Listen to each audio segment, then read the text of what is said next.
أعوذ بالله من الشيطان الرجيم بسم الله الرحمن الرحيم الحمد لله رب العالمين والعاقبة للمتقين والصلاة والسلام على سيد الأنبياء والمرسلين وعلى آله وأصحابه وأهل بيته وأمته أجمعين أما بعد فقد قال الله تعالى في القرآن العظيم والفرقان المجيد بعد أعوذ بالله من الشيطان الرجيم بسم الله الرحمن الرحيم اليوم أكملت لكم دينكم وأتممت عليكم نعمتي ورضيت لكم الإسلام دينا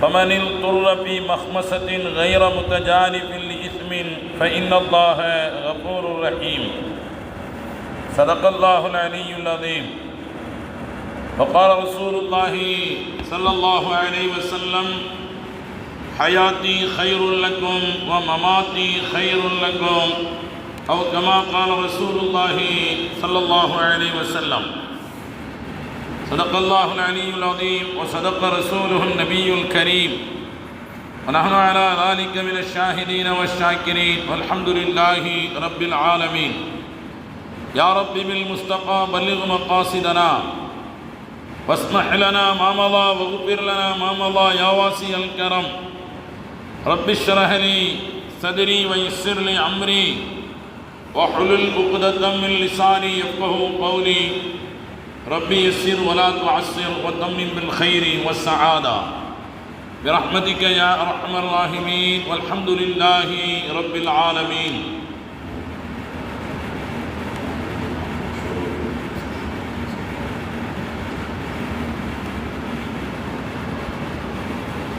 புகழ் அனைத்தும் அல்லாஹ் ஒருவனுக்கே சொந்தம். சலாத்தும் சலாமும் ஷபீஉல் முஸ்லிமீன் ரசூல் அக்ரம் முஹம்மது முஸ்தபா ரசூலுல்லாஹி ஸல்லல்லாஹு அலைஹி வஸல்லம் அவர்களின் மீதும் அவர்களின் வழிமுறைகளை வாழ்க்கை நெறிமுறைகளை பின்பற்றி வாழ்ந்த உத்தம சத்திய சஹாபா செம்மல்கள் தாபிஈன்கள் தபஅ தாபிஈன்கள் ஷுஹதாக்கள் சாலிஹீன்கள் உலமாக்கள் முன்னோர்கள் நல்லவர்கள் நம் அனைவரின் மீதும் அல்லாஹுவின் அருளும் கிருபையும் என்றென்றும் எப்பொழுதும் குறைவின்றி நிறைவாகட்டுமாக. ஆமீன் ஆமீன். கண்ணியத்திற்குரிய பெரியோர்களே, சகோதரர்களே, ஜமாத்தார்களே, உங்கள் அனைவருக்கும் என் அன்பார்ந்த அஸ்ஸலாமு அலைக்கும் வரஹ்மத்துல்லாஹி தஆலா வ பரக்காத்துஹு.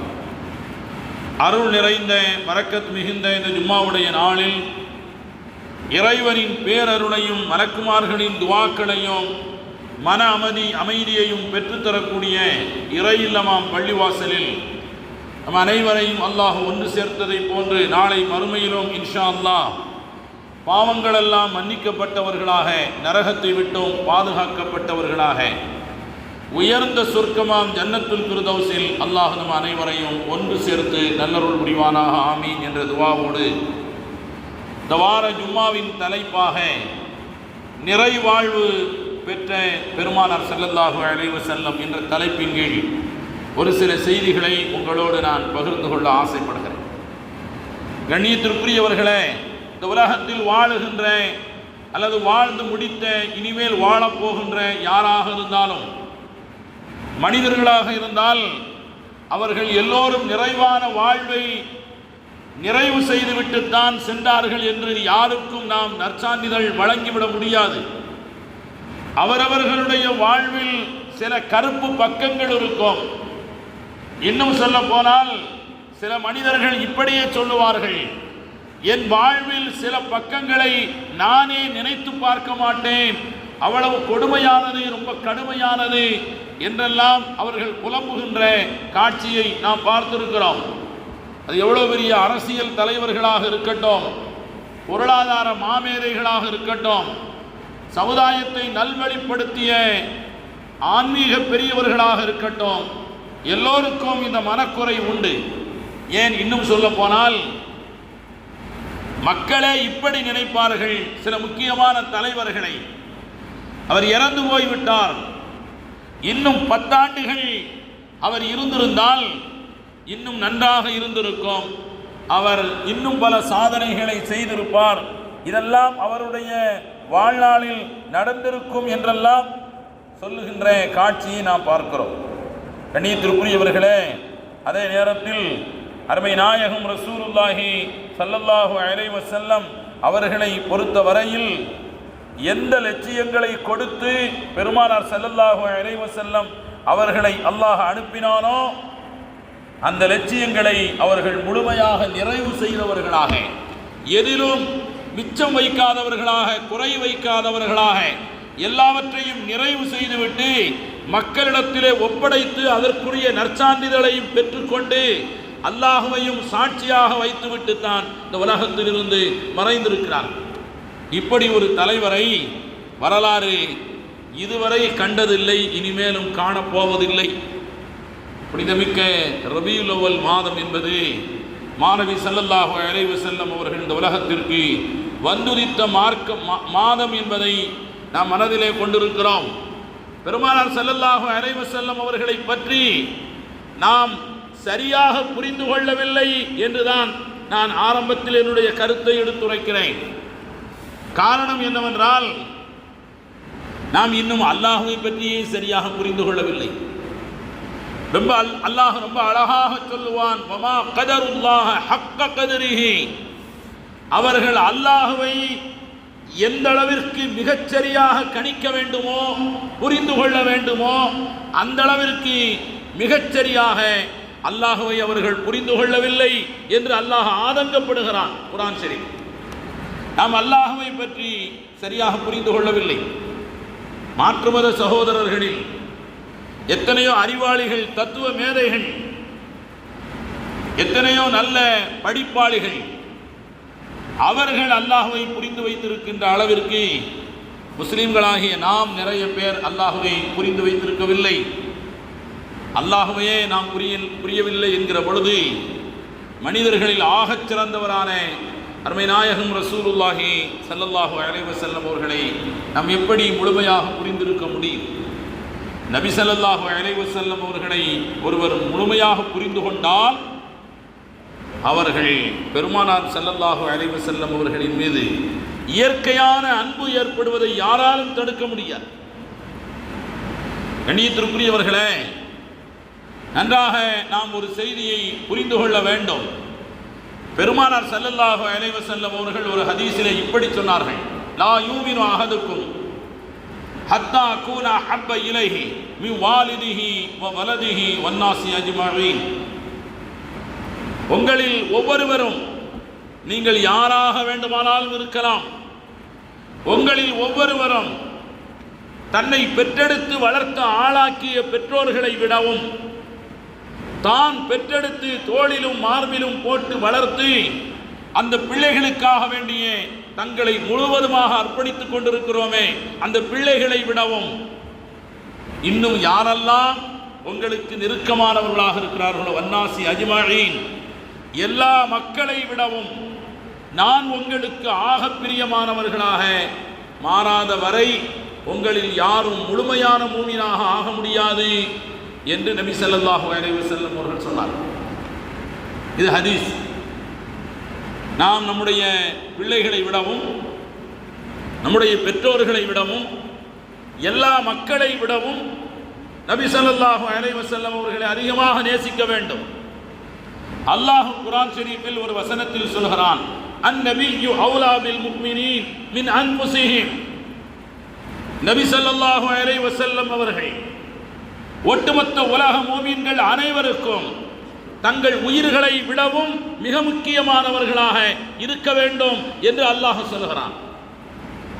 நம்முடைய உயிரை விடவும் நபி ஸல்லல்லாஹு அலைஹி வஸல்லம் அவர்களை நேசிக்க வேண்டும்.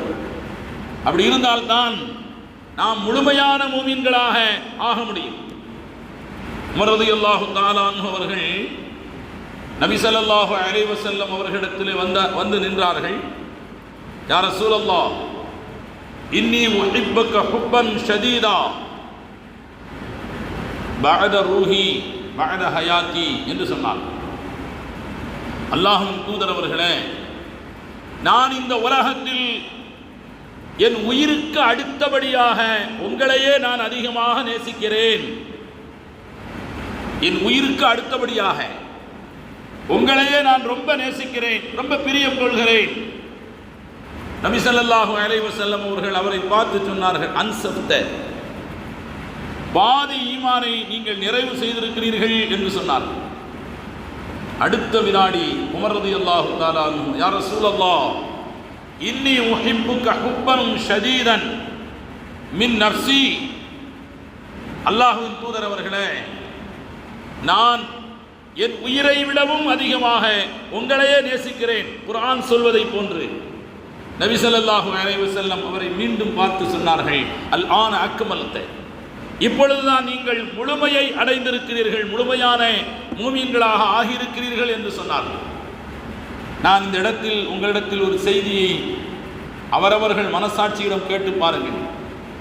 ஒரு மனிதரை நாம் எப்படி நம்முடைய உயிரை விடவும், நம்முடைய பெற்றோர்களை விடவும், நம்முடைய பிள்ளைகளை விடவும், உலகின் எல்லா மனிதர்களை விடவும் நாம் எப்படி அதிகமாக நேசிக்க முடியும்? திடீரென்று எப்படி பாசம் வரும்?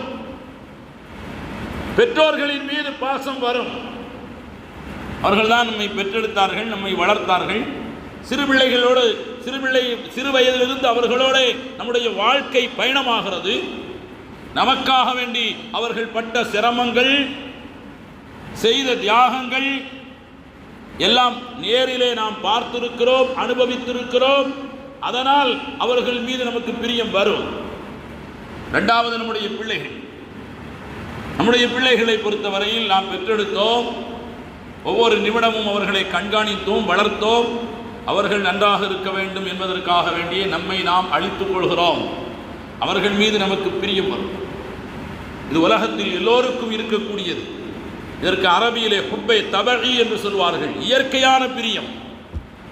யாரும் சொல்லித்தர வேண்டிய அவசியமில்லை. அடுத்த நிமிடம் பிள்ளையை கையில் வாங்கிய மறுவினாடி, ஏன் இந்த உலகத்திற்கு வருவதற்கு முன்னாலேயே பிள்ளைகளுக்கு லட்சக்கணக்கான அளவில் பணத்தை செலவழிக்கிறோமே, எதற்காக வேண்டி? அது இயற்கையான பிரியம், ஹுப்பை தபஇ. இன்னொன்று இருக்கிறது ஹுப்பை அக்லி, அறிவு சார்ந்த பிரியம். ஒரு பொருளை, அதனுடைய மதிப்பை, மரியாதையை தெரிந்ததற்கு பிறகு அதன் மீது ஒரு பிரியம் வரும் அல்லவா? உதாரணத்திற்கு தங்கம் வீட்டிலே விளையாடுகின்ற பிள்ளைக்கு கொடுத்தால் அதுக்கு அவ்வளவு பிரியம் இருக்காது. அது அதனுடைய பொம்மையின் மீது பிரியமாக இருக்கும். இந்த பொம்மையை விட தங்கத்தின் மீது அதற்கு பிரியம் இருக்காது. ஆனால் அந்த தங்கத்தின் விலை மதிப்பை வைத்து இந்த பொம்மையை போன்று ஆயிரக்கணக்கான பொம்மைகள் வாங்கலாம். ஆனால் குழந்தைக்கு பொம்மையின் மீது பிரியம் இருக்குமே தவிர தங்கத்தின் மீது பிரியம் இருக்காது. காரணம், அதை பொறுத்தவரையில், குழந்தையை பொறுத்தவரையில் அதற்கு பொம்மை தேவை, தங்கம் தேவை. ஆனால் வளர வளர தங்கத்தின் மதிப்பை உணர்ந்து விட்டால் அதன் மீது பிரியம் கொள்கிறார்கள். அறிவு சார்ந்த பிரியம், ஹுப்பை அக்லி என்று சொல்லப்படுகிறது. பெருமானார் ஸல்லல்லாஹு அலைஹி வஸல்லம் அவர்களின் மீது நமக்கு வருவது ஹுப்பை அக்லி, அறிவு சார்ந்த பிரியம். நபி ஸல்லல்லாஹு அலைஹி வஸல்லம் அவர்கள் யார் என்பதை புரிந்து கொண்டால் அவர்களின் மீது நமக்கு வரக்கூடிய பிரியம் இருக்கிறதே ஹுப்பை அக்லி, அறிவு சார்ந்த பிரியம். பிரியம் வந்துவிட்டால் அவர்களுடைய வார்த்தைகள், வாழ்க்கை லட்சியங்கள், அவர்களுடைய நடவடிக்கைகள் அனைத்தையும் நாம் முழுமையாக ஏற்றுக்கொள்வோம். எந்த விதத்திலும் நாம் எதிர்கேள்வி கேட்கவே மாட்டோம். சஹாபாக்கள் அப்படி இருந்தார். அல்லாஹ் குர்ஆன் ஷரீஃபிலே சொல்கிறான், மக்காவாசிகளிடத்தில் அல்லாஹ் சொல்கிறான், ஆமினு கமா ஆமனன் நாஸ், அந்த மக்கள், சஹாபாக்கள் ஈமான் கொண்டதை போன்று நீங்கள் ஈமான் கொள்ளுங்கள் என்று சொன்னால், அனுமினு கமா ஆமன சுஃபஹா, அந்த மடையர்கள், நவுது பில்லாஹி மின்ஹா, சஹாபாக்களை பார்த்து சொன்னார், இந்த மடையர்கள் ஈமான் கொண்டதை போன்று நாங்கள் ஈமான் கொள்ள முடியுமா என்று கேட்கிறார். சஹாபாக்களை ஏன் அந்த வார்த்தையிலே சொன்னார்கள்?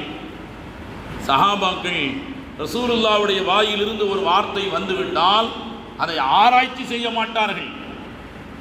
நபி ஸல்லல்லாஹு அலைஹி வஸல்லம் அவர்கள் ஒன்றை சொல்லிவிட்டால் அது இப்படி இருக்குமோ அப்படி இருக்குமோ என்று எந்த ஆராய்ச்சியும் செய்யாமல் கண்மூடித்தனமாக நபி ஸல்லல்லாஹு அலைஹி வஸல்லம் அவர்கள் மீது நேசம் கொண்டதின் காரணத்தினால் அப்படியே பின்பற்றுவார்கள்.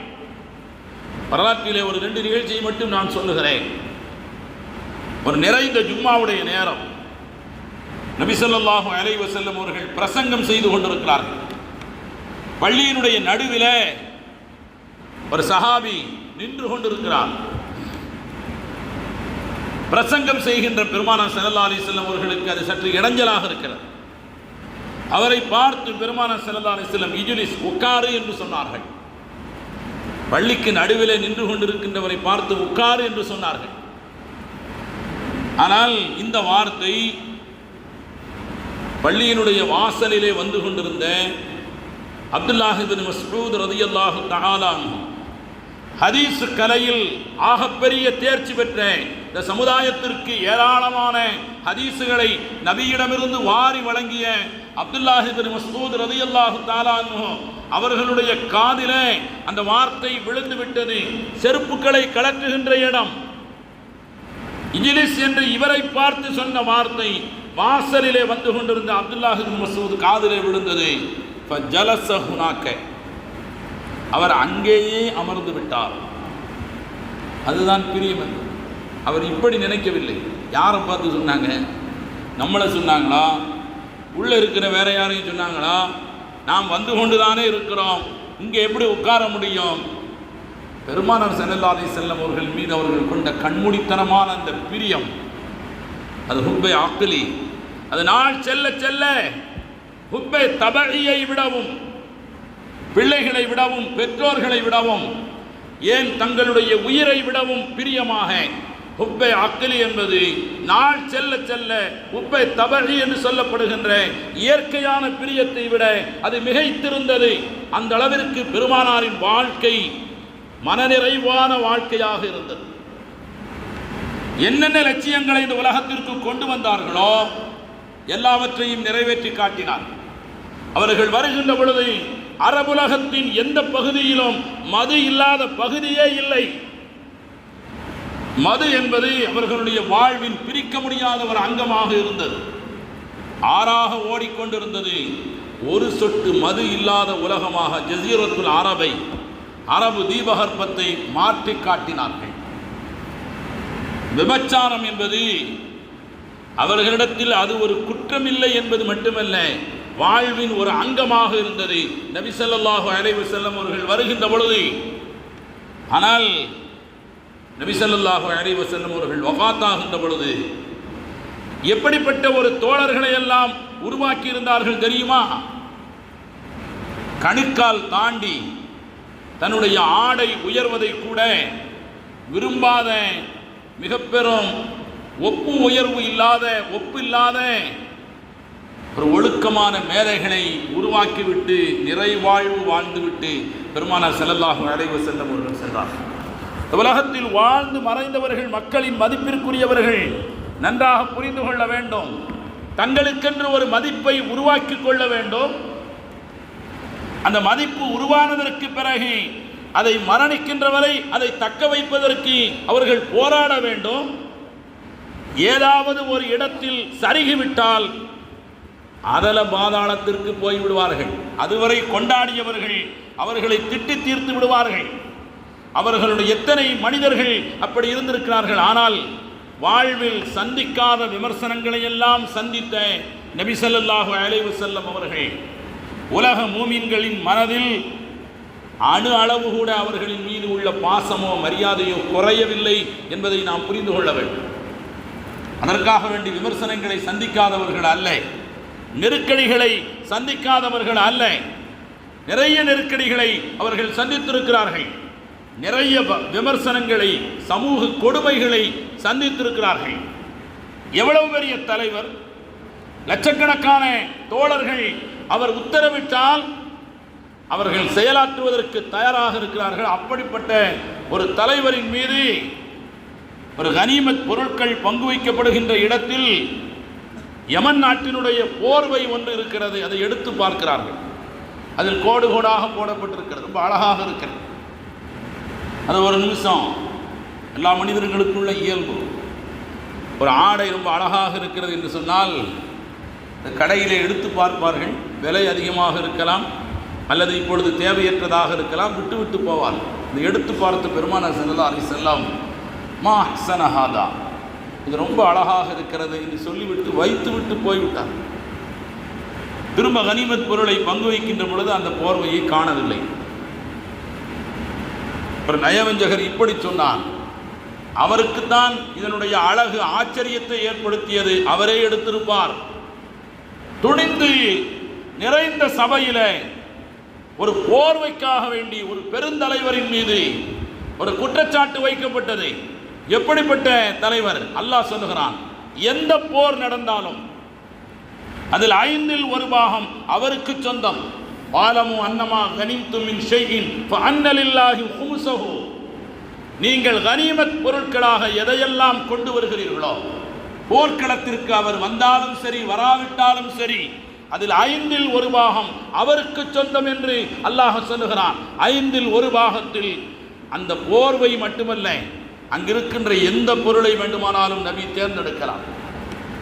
இப்படி ஒரு குற்றச்சாட்டு வைக்கப்பட்ட பொழுது அல்லாஹ் ஆயத்தை இறக்கி வைத்தான்.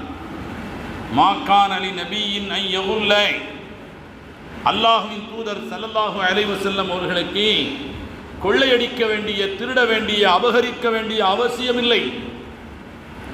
எடுத்தவன் யார் என்று எனக்கு தெரியும். வமை யகுலுல் யத்தி பிமா கல்ல யௌமல் கியாமா, எடுத்தவன் அபகரித்தவன் அபகரித்த பொருளோடு நாளை மறுமையிலே கியாமத்து நாளில் வலம் வருவான் என்று அல்லாஹ் சொல்கிறான். அதிலிருந்து உருவான ஹதீஸ் சமூகத்தினுடைய ஒழுக்கத்திற்கு நபி ஸல்லல்லாஹு அலைஹி வஸல்லம் அவர்கள் சொன்னார்கள், உங்களுடைய இடத்திலும் இன்னொருவருடைய இடத்திற்கு மத்தியிலே இடத்தை நீங்கள் அளக்கின்ற பொழுது, வீட்டு மனைகளை அளக்கிறோம் அல்லது வயல்வெளிகளை அளக்கிறோம், நீங்கள் தாராளமாக நடந்து கொள்ளுங்கள். தயவு செய்து நீங்கள் பிடிவாதம் பிடித்து அவருடைய இடத்தை நீங்கள் அபகரிக்கின்ற சூழல் வந்துவிட வேண்டாம். நபி ஸல்லல்லாஹு அலைஹி வஸல்லம் அவர்கள் சொன்னார்கள், மன் அகத ஷிப்ர அர்தின் மின் கைரிஹி, அடுத்தவருடைய இடத்திலிருந்து ஒரு முழம் அளவிற்கு அல்லது அதைவிட குறைந்த அளவிற்கு, ஒரு கை அளவிற்கு நீங்கள் அடுத்தவருடைய இடத்தை நீங்கள் அபகரித்து கொண்டால், நபி ஸல்லல்லாஹு அலைஹி வஸல்லம் அவர்கள் சொல்கிறார்கள், நாளை மறுமையில் அபகரித்தவர் அந்த இடத்தை 7 பூமி அளவிற்கு அதில் உள்ள கல்லையும் மண்ணையும் தோளிலே சுமந்தவராக வருவார். ஒரு ஒட்டகத்தை அபகரித்தால் அடுத்தவருடைய ஒட்டகத்தை, ஒரு மாட்டை அபகரித்தால், ஒரு ஆட்டை அபகரித்தால் அதை தோளிலே சுமந்தவராக நாளை மறுமையிலே வருவார். ஒரு கயிறை அபகரித்தாலும் கழுத்திலே அந்த கயிறை போட்டுக்கொண்டு அவர் மக்கள் மத்தியில் வலம் வருவார். அவர் தோளிலே சுமந்து வருகின்ற ஆடு, மாடு, ஒட்டகம் ஒரு பெரிய சப்தம் போட்டுக்கொண்டே வரும். சப்தம் போடுவதனுடைய நோக்கம், எல்லோரும் அவர் பக்கம் பார்ப்பார், பார்த்து அவரை கேவலமாக பார்ப்பார். ஆட்டை திருடி இருக்கிறான், உலக வாழ்வில் ஒரு மாட்டை திருடி இருக்கிறான், பிறரின் ஒட்டகத்தை திருடி இருக்கிறான், பிறரின் இடத்தை அபகரித்திருக்கிறான் என்று அவரை கண்ணியமான பார்வையிலே பார்த்த மனிதர்கள் எல்லாம் இந்த உலகத்தில் வாழுகின்ற பொழுது, கண்ணியமான பார்வை பார்த்தவர்கள் எல்லாம் நாளை மறுமையில் அவரை கேவலமான பார்வை பார்ப்பார்கள் என்ற ஒரு தத்துவத்தை, சமூக ஒழுக்கத்தை தந்தவர். வீட்டுக்கு வெளியிலே நம்முடைய வீட்டை ஒட்டி காம்பவுண்ட் சுவர் கட்டுகிறோம். நபி ஸல்லல்லாஹு அலைஹி வஸல்லம் அவர்கள் சொல்கிறார்கள், காம்பவுண்ட் சுவர் கட்டுறோமா இல்லையா? தெருவை தாண்டி நம்முடைய வீட்டினுடைய இடத்தை முழுமையாக அளந்து காம்பவுண்ட் சுவர் கட்டுகிறோம். நபி ஸல்லல்லாஹு அலைஹி வஸல்லம் அவர்கள் ஒரு ஹதீஸ் ஒன்றிலே இப்படி சொல்கிறார்கள், காம்பவுண்ட் கட்டக்கூடியவர்கள் உங்களுடைய இடத்தில் ஒரு முழத்தை வீதிக்காக வேண்டி போட்டுவிட்டு ஒரு முழத்திற்கு உள்ளே தள்ளி உங்களுடைய காம்பவுண்ட் சுவரை அமைத்துக் கொள்ளுங்கள். எவ்வளவு தூரம் சமூகத்திற்கு விசாலமான ஒரு ஒழுக்கத்தை எல்லோரும் பயன்படுத்துகின்ற வகையில் இந்த ஹதீஸை மட்டும் எல்லோரும் கடைபிடித்தால் நெருக்கடியான சந்துகள் என்பது எதுவும் ஏற்படாது. நம்ம இடத்தையும் தாண்டி வெளியிலே படியை போடக்கூடிய இந்த காலத்தில் பெருமானார் ஸல்லல்லாஹு அலைஹி வஸல்லம் அவர்கள் சொல்கிறார்கள், உங்களுடைய இடத்தில் ஒரு முழத்தை ரோட்டுக்காக வேண்டி பொதுமக்களின் பயன்பாட்டுக்காக வேண்டி விட்டுவிட்டு ஒரு முழம் தள்ளி உள்ளே உங்களுடைய காம்பவுண்ட் சுவரை, உங்களுடைய எல்லை சுவரை அமைத்துக் கொள்ளுங்கள் என்று சொல்கிறார்கள். 1500 வருடங்களுக்கு முன்னால் வாழ்ந்த ஒரு மனிதர் 1500 ஆண்டுகளுக்கு பின்னாலும் சமூகம் சந்திக்கின்ற ஒரு பிரச்சனைகளுக்கு, நெருக்கடிகளுக்கு தீர்வு காண்கிறார்கள் என்று சொன்னால் அவர்களின் வார்த்தை எவ்வளவு வசீகரமானது. கண்ணியத்திற்குரியவர்களே, 1875ஆம் ஆண்டு லெபனான் முஸ்லிம்கள் நிறைந்த பகுதி. முஸ்லிம்கள் நிறைந்த பகுதி லெபனானுக்கு பிரிட்டிஷ் அரசினுடைய தூதராக ஒரு கிறிஸ்துவர், அவர் மர்மட்டிக் மிக்தால் என்பவர் அங்கே பிரிட்டிஷ் அரசினுடைய தூதரக அதிகாரியாக அவர் இருக்கிறார். அவர் கிறிஸ்துவ மதத்தில் மிகவும் பிடிப்புள்ளவர். மர்மட்டிக் மிக்தால் அவர் வேறு மதங்களின் ஆய்வு செய்வதையோ சிந்திப்பதையோ அவர் நினைத்தும் கூட பார்க்கவில்லை. ஒரு நாள் தனக்கு அரசாங்கம் வழங்கியிருக்கக்கூடிய மாளிகையின் மேலே நின்று தெருக்களை அவர் பார்த்து கொண்டிருக்கிறார். தெருவிலே ஒரு காட்சி. ஒரு வயதான முதியவர் ஒருவர், அவர் யூத மதத்தை சார்ந்தவர், ஒரு இளைஞன், இஸ்லாமிய இளைஞன். லெபனான் நாடு இஸ்லாமியர்கள் நிறைந்திருந்த நேரம். அவர் ஒரு வயதான இளைஞர், ஒரு வயதான முதியவர், ஒரு இளம் வயது ஒரு இளைஞரை, இஸ்லாமிய இளைஞரை கை நீட்டி அவர் அடித்து கொண்டிருக்கிறார். ரொம்ப வேகமாக அடிக்கிறார், பல தடவை அடிக்கிறார்.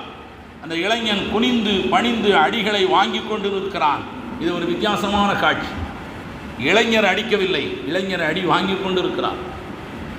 பெரியவர் அடிக்கிறார். இந்த காட்சியை பார்த்த தூதரக அதிகாரியாக இருந்த மர்மட்டிக் மிக்தால் இறங்கி வந்து அந்த இளைஞனை அழைத்து, திடகாத்திரமான இளைஞராக இருக்கிறாய், இஸ்லாமிய இளைஞனாக இருக்கிறாய், நீ நினைத்தால் அடுத்த நொடி அவரை அடித்திருக்க முடியும், அவரால் ஒன்றும் செய்திருக்க முடியாது, அவர் யூத மதத்தை சார்ந்தவர்.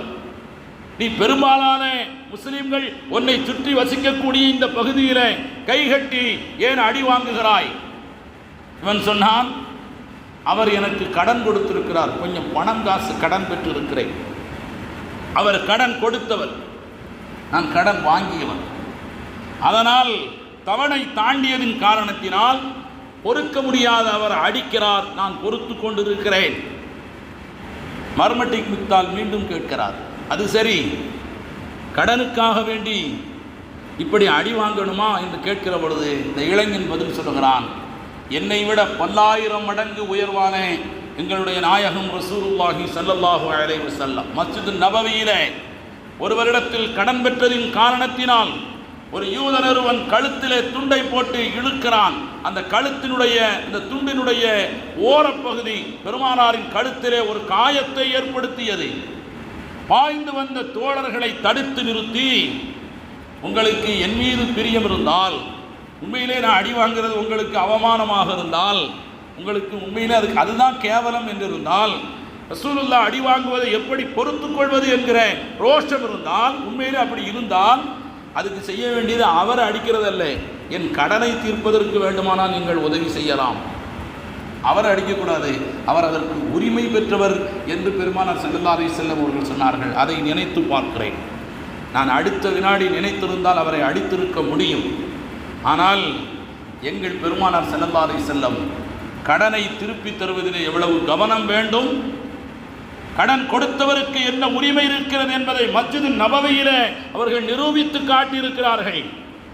அதனால் லெபனான் வீதிகளிலே நான் கைகட்டி அந்த பெரியவரிடத்தில் அடியை பெற்றுக் கொண்டிருக்கிறேன். அன்றைய இரவு, இந்த சம்பவம் நடந்த அன்றைய இரவு, மர்மட்டிக் மிக்தால் தூக்கம் வராமல் புரளுகிறார். Who is the prophet Muhammad ஸல்லல்லாஹு அலைஹி வஸல்லம்? யார் அந்த தூதர், இறை தூதர் முஹம்மது ஸல்லல்லாஹு அலைஹி வஸல்லம்? தேடலிலே ஈடுபடுகிறார். ஓராண்டு காலம் அவர்களின் வாழ்வின் ஆரம்பத்திலிருந்து இறுதி வரை படித்து பார்க்கிறார். கடைசியாக தூதரக அதிகாரி என்கிற அந்த பட்டத்தை துறந்தவராக, அவர் பணியிலிருந்து விலகியவராக முஹம்மது மர்மட்டிக் மிக்தால் என்பதாக தன் பெயரை மாற்றிக்கொண்டார். வரலாறு சொல்லுகிறது. இப்படி லட்சக்கணக்கான மனிதர்களை பெருமானார் ஸல்லல்லாஹு அலைஹி வஸல்லம் அவர்களுடைய வாழ்வில் ஒவ்வொரு செய்திகள் மட்டும் வசீகரிக்கக்கூடியதாக, ஈர்க்கக்கூடியதாக, அவ்வளவு நிறைவாழ்வு வாழ்ந்த மனிதராக பெருமானார் ஸல்லல்லாஹு அலைஹி வஸல்லம் அவர்கள் இந்த உலகத்தை விட்டு மறைந்திருக்கிறார். சாக்ரடீஸ் எவ்வளவு பெரிய தத்துவ மேதை, கிரேக்க நாட்டினுடைய தத்துவ மேதை.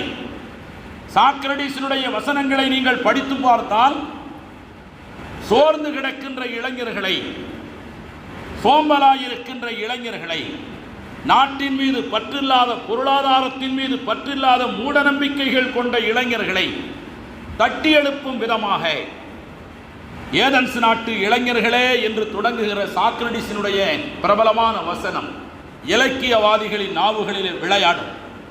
ஏதென்ஸ் நாட்டு இளைஞர்களே என்று அவர் அழைத்துவிட்டு இளைஞர்களுக்கு அவர் சொல்லுகின்ற புத்திமதி அவ்வளவு தூரம் தத்துவ மேதையாக வாழ்ந்த சாக்ரடீஸ்.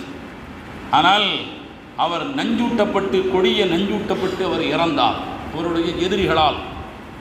கண்ணியத்திற்குரியவர்களே, மாவீரன் நெப்போலியன் அவன் சிறைச்சாலையில் இருந்து இறந்தான்.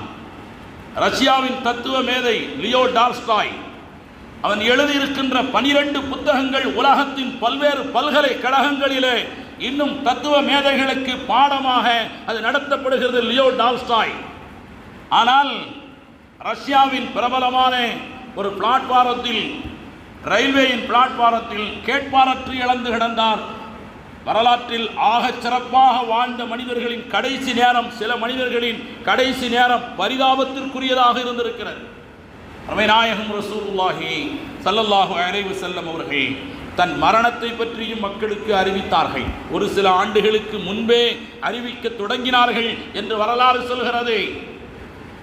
ஆஷுராவுடைய நோன்பை பற்றி சொல்கிற பொழுது லயின் பக்கைத்து ஆம்மன் காபிலன் லஅசுமன்ன தாசிஆ, ஒருவேளை அடுத்த ஆண்டு நான் உயிரோடு இருந்தால் 9வது நாள் நோன்பையும் சேர்த்து வைப்பேன் என்று சொன்னார்கள்.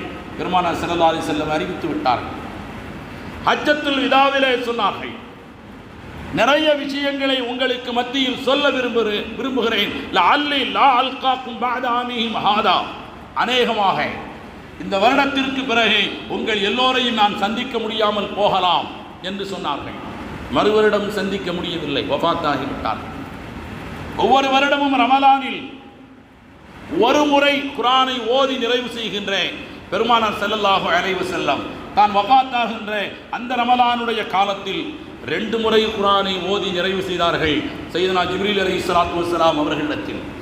ஒவ்வொரு வருடமும் கடைசி 10 நாள் ஏத்திகாப் இருக்கக்கூடிய பெருமானார் இனி அடுத்த வருடம் நாம் இருக்க மாட்டோம் என்பதை உணர்த்தும் விதமாக அந்த வருடம் பிறை 11 20 நாட்கள் ஏத்திகாப் இருந்தார்கள். தான் வஃபாத்தாகுவதற்கு 15 நாட்களுக்கு முன்னால் ஒரு ஜனாசா தொழுகையில் கலந்துவிட்டு வந்த பொழுது கடுமையான தலைவலி ஏற்பட்டது. அதுவே பெருமானார் ஸல்லல்லாஹு அலைஹி வஸல்லம் அவருடைய வஃபாத்தின் தொடக்கமாக அமைந்தது. இந்த உலகத்தில் ஒரே ஒரு செய்தியை மட்டும் சொல்லி நான் நிறைவு செய்கிறேன். இப்படி ஒரு வார்த்தை சொன்ன வரலாற்று தலைவரை இந்த உலகம் எங்கும் கற்பனையில் கூட காண முடியாது. ஹயாத்தி ஹைருல் லக்கும் வ மமாத்தி ஹைருல் லக்கும், என் வாழ்வும் உங்களுக்கு சிறந்ததுதான், என் மரணமும் உங்களுக்கு சிறந்ததுதான். நான் மரணிப்பதும் கூட உங்களுக்கு ஒரு வகையில் நல்லதுதான். காரணம், அடுத்து ஹலீஃபாக்களை, தலை சிறந்த ஆட்சியாளர்களை உலகத்தின் பல்வேறு பகுதிகளில் இஸ்லாம் பரவுவதற்கு பெருமானாருடைய மரணத்திற்கு பிறகுதான் அதெல்லாம் நடந்தது. நீங்கள் துவண்டு போய்விட வேண்டாம், நான் இல்லை என்று என்னுடைய வழிகாட்டிகள், என்னுடைய வழிகாட்டுதல்கள் கியாமத்து நாள் வரை உங்களை வழிநடத்தும். அந்த வகையில் நான் இருப்பதும் சிறந்ததுதான், நான் இறப்பதும் சிறந்ததுதான் என்று சொன்னவர்கள் நாயகம் ரசூலுல்லாஹி ஸல்லல்லாஹு அலைஹி வஸல்லம் அவர்களை தவிர வேறு யாரும் இல்லை. அந்த அடிப்படையில் பெருமானார் ஸல்லல்லாஹு அலைஹி வஸல்லம் அவர்களின் 63 ஆண்டுகள் என்பது 6000 ஆண்டுகளாக இருந்தாலும் நம்மால் அதை முழுமையாக பேசி முடிக்க முடியாது. அல்லாஹ் நம் அனைவருக்கும் நல்ல தௌஃபீகை தந்தருள் புரிவானாக. ஆமீன்.